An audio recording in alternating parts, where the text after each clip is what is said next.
In front of me is Samsung Galaxy A35, and today I would like to show you how you can open apps in pop-up view.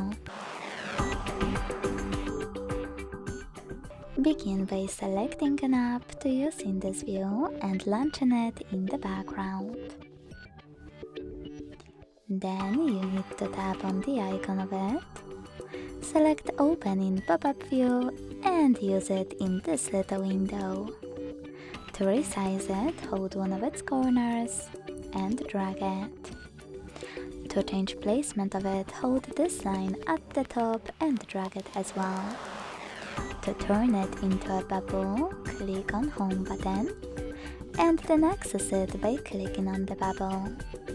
To use more options of pop-up view, click on this line and try all of them.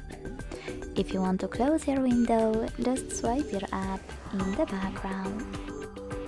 Thanks so much for watching. If you enjoyed this video, leave a like, comment and subscribe. Bye!